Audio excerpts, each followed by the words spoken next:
Hello students, welcome to Adhikansha classes. मैं हूं आदित्य और आज हम क्लास 7 साइंस के first chapter nutrition in plants के एक्स्ट्रा क्वेश्चन आंसर्स को पढ़ेंगे। इन सभी क्वेश्चंस को मैंने चैप्टर के बीच में से बनाया है और इन सभी का आंसर भी यहाँ पर दिया हुआ है। तो चलिए शुरू करते हैं वन लाइनर क्वेश्चन आंसर्स से। पहला क्वेश्चन है, what are the tiny openings present on the leaf surface called. पत्तियों की सरफेस पर जो छोटे छोटे पोर्स होते हैं, टाइनी ओपनिंग्स होती हैं, उन्हें क्या कहते हैं।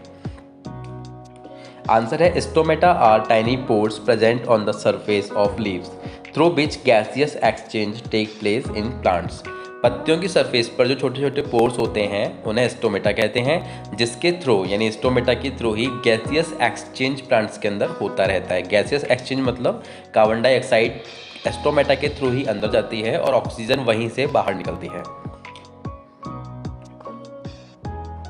देन नेक्स्ट क्वेश्चन है, which part of the plants are called food factory of the plant. Plant यानी पौधे का कौन सा हिस्सा पौधे की फूड फैक्ट्री कहलाता है। आंसर है leaves are the food factory of plant. पौधे की फूड फैक्ट्री पत्तियां होती हैं, because leaves synthesise food by photosynthesis, क्योंकि पत्तियां ही फोटोसिंथेसिस के जरिए अपना खाना बनाती हैं। नेक्स्ट क्वेश्चन है, name the bacteria that can fix atmospheric nitrogen. उस बैक्टीरिया का नाम बताना है जो एटमॉस्फेरिक नाइट्रोजन को फिक्स करता है। आंसर है Rhizobium is the bacterium that fixes atmospheric nitrogen. Rhizobium वो बैक्टीरिया है जो एटमॉस्फेरिक नाइट्रोजन को फिक्स करता है। देन नेक्स्ट क्वेश्चन है, name the plant and parts where photosynthesis occur other than leaf. हमें उस प्लांट का और प्लांट के उस पार्ट का नाम बताना है जहाँ पर फोटोसिंथेसिस होता है, लेकिन वो पार्ट लीफ नहीं होना चाहिए। मतलब लीफ के अलावा ऐसा कौन सा पार्ट है पौधे का जहाँ पर फोटोसिंथेसिस होता है, और वो कौन सा पौधा है जहाँ पर लीफ के अलावा अदर पार्ट में फोटोसिंथेसिस होता है। तो आंसर है name of the plant is cactus. वो प्लांट क्या है? वो प्लांट कैक्टस है, जिसके अंदर लीफ के अलावा, पत्तियों के अलावा दूसरी पार्ट्स में फोटोसिंथेसिस होता है। And the part where photosynthesis occurs are the stem and branches which are green. और वो पार्ट जहाँ पर फोटोसिंथेसिस होता है वो पार्ट्स स्टेम होती हैं और ब्रांचेस होती हैं। कैक्टस प्लांट की स्टेम और ब्रांचेस में फोटोसिंथेसिस की प्रोसेस होती है, क्योंकि ये स्टेम और ब्रांच ग्रीन होती हैं इसलिए। नेक्स्ट क्वेश्चन है, during the photosynthesis which nutrients are synthesised. Photosynthesis के समय कौन से न्यूट्रिएंट्स बनते हैं? तो इसका आंसर है during the process of photosynthesis carbohydrate are synthesised. Photosynthesis की प्रोसेस के दौरान, मतलब जब फोटोसिंथेसिस होता है उस टाइम पर कार्बोहाइड्रेट बनता है। नेक्स्ट क्वेश्चन है, what are the insect eating plants called, give an example. इस क्वेश्चन में पूछा गया है कि इंसेक्ट को खाने वाले प्लांट को क्या कहते हैं और उसका एग्जाम्पल भी देना है। तो आंसर है इसका, insect eating plants are called insectivorous plants. जो प्लांट्स इंसेक्ट को खाते हैं उन्हें इंसेक्टिवोरस प्लांट्स कहते हैं। एग्जाम्पल है इसका वेनस फ्लाईट्रैप और पिचर प्लांट। ये दो पौधे ऐसे होते हैं जो इंसेक्ट को खाते हैं।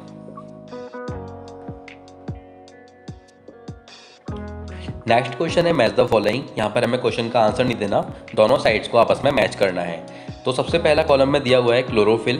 ये क्लोरोफिल लीव से मैच होगा, क्योंकि क्लोरोफिल लीव्स के अंदर होता है। नेक्स्ट है नाइट्रोजन, और नाइट्रोजन को मैच कर देंगे रिजोवियम बैक्टीरिया से, क्योंकि रिजोवियम बैक्टीरिया ही नाइट्रोजन को फिक्स करता है। थर्ड नंबर पर है कैस्कटा। कैस्कटा एक प्लांट होता है। कैसा प्लांट होता है ये? तो यहाँ पर एक ऑप्शन दिया हुआ है पैरासाइट का, तो हम इसे पैरासाइट से मैच कर देंगे। नेक्स्ट दिया हुआ है एनिमल्स। एनिमल्स हेटेरोट्रॉप्स होते हैं, तो सेकंड नंबर पर इसे हम मैच कर देंगे। और लास्ट दिया हुआ है इंसेक्ट्स। इंसेक्ट्स पिचर प्लांट खाता है, तो इसे हम पिचर प्लांट से मैच कर देंगे। देखिए यहाँ पर सभी का आंसर दिया हुआ है, तो इस आंसर के अकॉर्डिंग भी हम सभी को मैच करा सकते हैं। नेक्स्ट आता है शॉर्ट क्वेश्चन आंसर्स, अब हम पढ़ेंगे। तो शॉर्ट क्वेश्चन आंसर्स में पहला क्वेश्चन है, व्हाट इज न्यूट्रिशन। न्यूट्रिशन क्या है? Explain the different type of nutrition with example. अलग अलग तरह के न्यूट्रिशन को एक्सप्लेन करना है और उनके एग्जाम्पल्स भी देने हैं। इसका आंसर है, nutrition is the mode of taking food by an organism and its utilisation by the body. Nutrition एक ऐसा मोड है जिसमें कोई भी ऑर्गेनिज्म खाना खाता है और उसकी बॉडी उस खाने को यूटिलाइज करती है, तो उसे हम न्यूट्रिशन कहते हैं। यहाँ पर न्यूट्रिशन के कुछ टाइप दिए हुए हैं। There are 2 type of nutrition. पहला टाइप है ऑटोट्रॉफिक न्यूट्रिशन।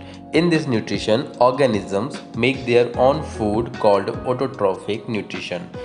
इस तरह के न्यूट्रिशन में ऑर्गेनिजम्स अपना खाना खुद से तैयार करते हैं, इसलिए इसे ऑटोट्रॉफिक न्यूट्रिशन कहते हैं। Like plants make their food by photosynthesis, जैसे प्लांट्स अपना खाना फोटोसिंथेसिस की प्रोसेस से बनाते हैं। दूसरा इसमें टाइप्स आता है heterotrophic nutrition, the mode of nutrition in which organism take food from other organism are called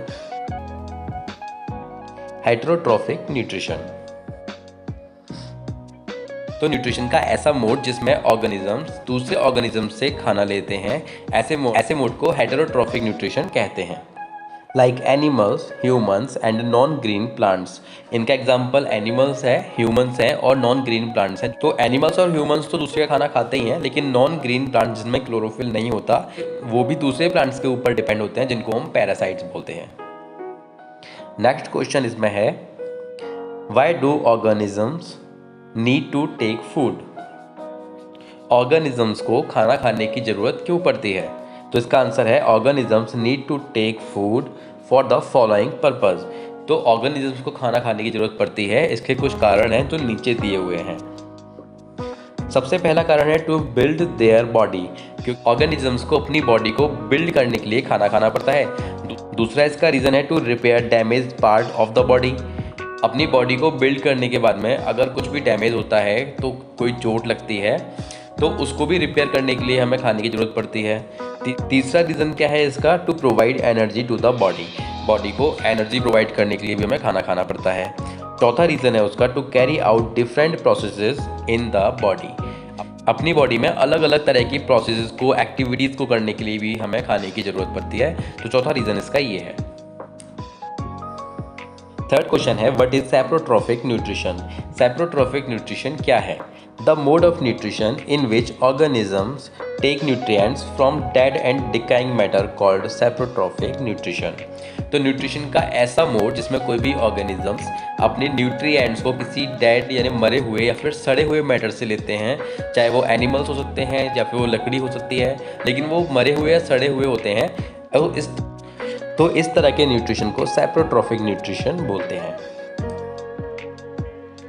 next question, how does saprophytes obtain nutrition.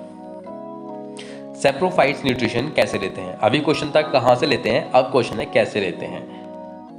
The saprophytes such as fungi feed on decaying plants and animal matters, secrete digestive juices that break down organic matter into simpler substances and convert it into a solution।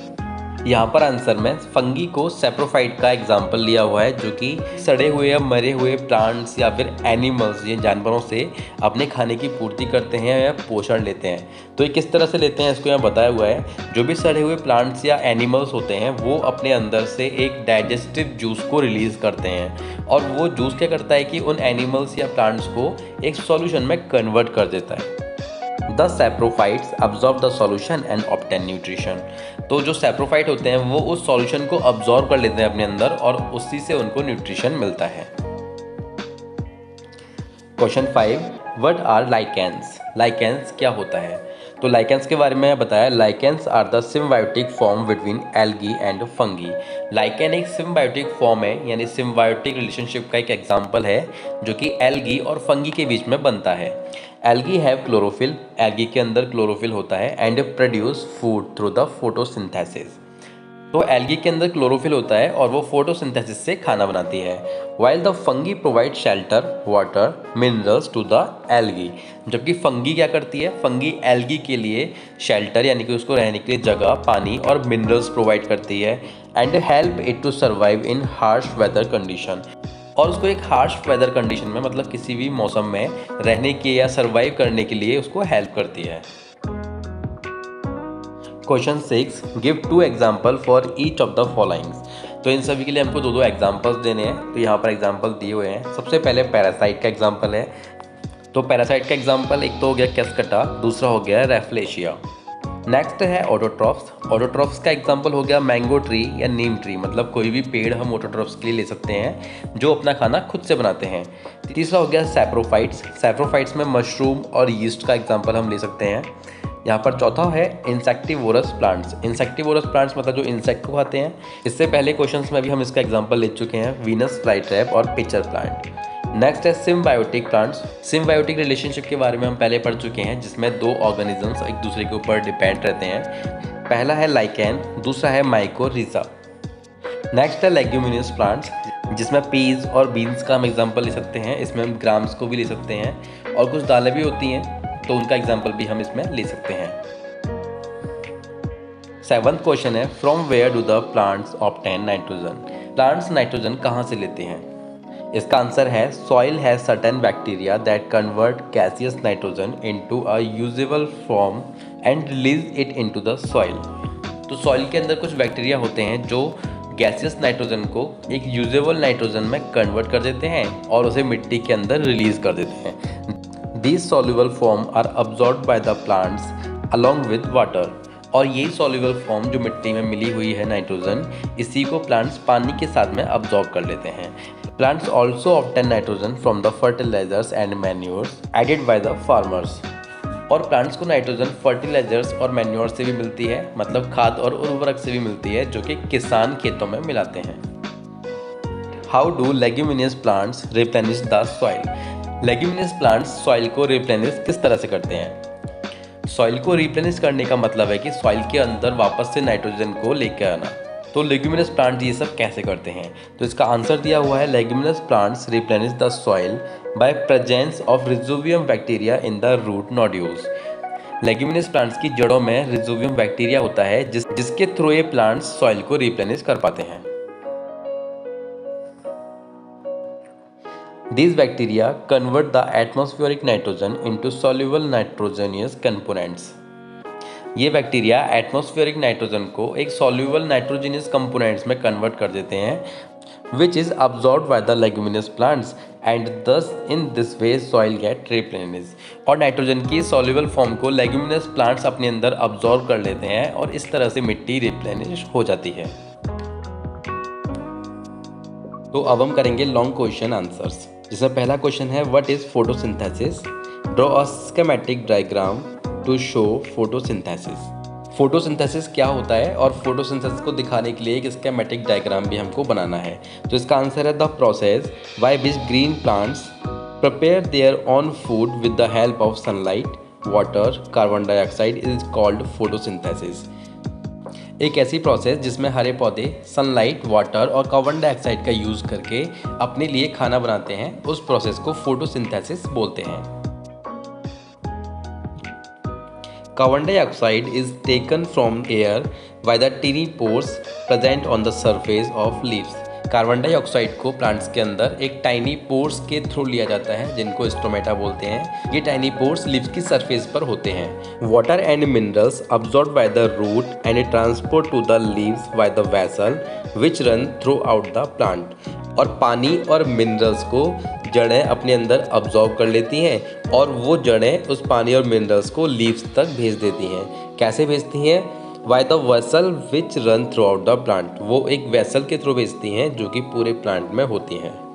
The process can be represented as, यहाँ पर photosynthesis की process को एक equation के through दिखाया हुआ है। Process में ये दिखाया है कि प्लांट्स के पास क्लोरोफिल ऑलरेडी होता है और सनलाइट प्लांट को सूरज से मिलता है, और तब अगर कार्बन डाइऑक्साइड और पानी को आपस में मिलाया जाता है तो वहाँ पर ग्लूकोज और ऑक्सीजन बनती है, जिसमें से ग्लूकोज तो प्लांट्स के काम में आती है और ऑक्सीजन को टाइनी पोर्स यानी स्टोमेटा के थ्रू प्लांट्स बाहर छोड़ देते हैं। आगे बताया है during the process of photosynthesis oxygen is released. जब फोटोसिंथेसिस की प्रोसेस होती है तो ऑक्सीजन रिलीज होती है, यानी स्टोमेटा से ऑक्सीजन रिलीज होती है। The carbohydrate so formed in the above process is ultimately converted into starch. और जो प्रोसेस के बारे में हमने ऊपर बात करी है, यानी कि फोटोसिंथेसिस की प्रोसेस के बारे में हमने बात करी है, उसमें कार्बोहाइड्रेट बनता है और प्रोसेस के लास्ट में वो कार्बोहाइड्रेट स्टार्च में कन्वर्ट हो जाता है। और यहाँ पर एक डायग्राम भी दिखाया हुआ है जिससे फोटोसिंथेसिस को अच्छे से समझा जा सकता है। तो ये डायग्राम में हम देखेंगे क्या दिखाया हुआ है। तो डायग्राम में हमको दिखाया हुआ है कि पत्तियों के अंदर क्लोरोफिल ऑलरेडी है, सूरज से उसे रोशनी मिल रही है, कार्बन डाइऑक्साइड वो हवा से लेता है और प्रोसेस होने के बाद ऑक्सीजन को बाहर छोड़ देता है। और यहाँ पर दिखाया हुआ है कि वाटर एंड मिनरल्स रूट के थ्रू प्लांट के अंदर जाते हैं। इस तरह से प्लांट्स के अंदर फोटोसिंथेसिस की प्रोसेस कंप्लीट होती है। अगले क्वेश्चन में हमसे दो चीज़ों के बीच में डिफरेंस पूछा गया है। तो यहाँ पर सबसे पहला डिफरेंस पूछा गया है ऑटोट्रॉफ्स और हेटेरोट्रॉफ्स के बारे में। तो ये डिफरेंस को हम यहाँ पर दिखेंगे इसके आंसर में। ऑटोट्रॉफ्स की बात करते हैं, they can prepare their own food. Autotrophs अपना खाना खुद से प्रिपेयर कर सकते हैं। और heterotrophs they can not prepare their own food, वो अपना खाना खुद से तैयार नहीं कर सकते। ऑटोट्रॉफ्स के बारे में नेक्स्ट लाइन है, Autotrophs take simple inorganic substances and change it into complete organic food। Autotrophs क्या करते हैं कि अपने आसपास से, अपनी सराउंडिंग से इनऑर्गेनिक मतलब अजैविक चीज़ों को अपने अंदर लेते हैं और उसको पूरी तरह से जैविक चीज़ में कन्वर्ट कर देते हैं। मतलब जैविक चीज़ मतलब उसे खाने में कन्वर्ट कर देते हैं। अगर इसको मैं नॉर्मल लैंग्वेज में आपको बताऊं तो ऑटोट्रॉफ्स क्या करते हैं, वो अपने आसपास से उन तत्वों को लेते हैं जिनको डायरेक्टली नहीं खाया जा सकता, लेकिन वो उससे अपना खाना तैयार कर लेते हैं। और हेटेरोट्रॉफ्स क्या करते हैं, they take in complex food and break down them into simple compounds. और वो एक कॉम्प्लेक्स फूड लेते हैं, बना हुआ फूड लेते हैं और उसको सिंपल कंपाउंड्स में तोड़ देते हैं। इनके एग्जाम्पल्स दिए हुए हैं। ऑटोट्रॉफ्स का एग्जाम्पल ग्रीन प्लांट्स दिया हुआ है, क्योंकि ग्रीन प्लांट्स ही होते हैं जो अपना खाना खुद से बना सकते हैं। और हेटेरोट्रॉफ्स का एग्जांपल दिया हुआ है animals, humans, fungi and non green plants, जो ऐसे प्लांट्स जो अपना खाना खुद से नहीं बना पाते। तो अब नेक्स्ट दो चीज़ों के बीच में डिफ्रेंशिएट करते हैं, जिसमें पहला दिया हुआ है पैरासाइटिज्म और दूसरा दिया हुआ है सिम्बायोसिस। तो पैरासाइटिज्म के बारे में बताया है, it is a symbiotic relationship in which one species is benefited and while the other species is harmed। तो ये एक ऐसा सिम्बायोटिक रिलेशनशिप है जहाँ पर एक स्पेसीज को, मतलब कि एक ऑर्गेनिज्म को तो फ़ायदा होता है और दूसरे ऑर्गेनिज्म को उससे नुकसान होता है। तो जिस ऑर्गेनिज्म को फ़ायदा होता है उसे पैरासाइट बोलते हैं और जिस ऑर्गेनिज्म को नुकसान होता है उसे होस्ट बोलते हैं। होस्ट के ऊपर ही पैरासाइट चढ़ा हुआ होता है और वो होस्ट से अपने न्यूट्रिएंट्स की कमी को पूरा करता है। तो इस तरह से होस्ट के अंदर कुछ न्यूट्रिएंट्स कम हो जाते हैं। और सिम्बायोसिस रिलेशनशिप में दिया हुआ है, symbiosis is a close relationship between two species in which at least one species is benefited. तो यहाँ पर क्या दिया हुआ है कि सिम्बायोसिस दो स्पेसीज के बीच में, यानी दो ऑर्गेनिज्म के बीच में एक क्लोज रिलेशनशिप है, जिसमें कम से कम एक ऑर्गेनिज्म को तो फ़ायदा होगा ही, लेकिन यहाँ पर ज़्यादातर केसेस में देखा जाता है कि दोनों ऑर्गेनिज्म को एक दूसरे से कुछ ना कुछ फ़ायदा होता है। तो सैप्रोफाइट्स के एग्जाम्पल में दिया हुआ है, कैस्कटा इज अ पैरासाइट। कैस्कटा एक पैरासाइट है and plant on which is claim is called the host. तो यहाँ पर कैस्कटा एक पैरासाइट है और जिस प्लांट के ऊपर ये चढ़ता है उस प्लांट को होस्ट बोलते हैं। जबकि सिम्बायोसिस रिलेशनशिप में दिया हुआ है हमें, fungi lives inside the root of plant. Fungi plant की रूट में रहते हैं। The plant provides nutrients to the fungus. Plants fungus को न्यूट्रिएंट्स प्रोवाइड करते हैं एंड इन रिटर्न और it provides water and certain nutrients. और बदले में फंगस प्लांट को क्या देता है, वो उसे वाटर और कुछ न्यूट्रिएंट्स दे देता है। तो इस तरह से सिम्बायोटिक रिलेशनशिप कंप्लीट हो जाता है। अब यहाँ पर कुछ एक्टिविटीज़ दी हुई हैं जो आपको घर पर करनी है। How would you test the presence of starch in leaves. आप पत्तियों में स्टार्च है या नहीं है वो किस तरह से आप टेस्ट करेंगे। तो ये आपको घर में प्रैक्टिकल करना है, एक्टिविटी आपको दी हुई है, ये आप कंप्लीट कीजिए। आगे दिया हुआ है, students will do this homework. यहाँ पर आपको कुछ डायग्राम्स बनाने हैं। सबसे पहले आपको सेल का डायग्राम बनाना है, फिर आपको इंसेक्टिवोरस प्लांट्स का डायग्राम बनाना है, जिसमें पिक्चर प्लांट आपको एग्जांपल दिया हुआ है, आप इसका डायग्राम बना सकते हैं। नेक्स्ट आपको क्या करना है, leaf showing chlorophyll and stomata in it. आपको लीफ का डायग्राम बनाना है जिसमें क्लोरोफिल भी आपको दिखाना है और स्टोमेटा भी आपको दिखाना है। तो ये सभी डायग्राम्स आपको खुद से अपने घर पर बनाने हैं।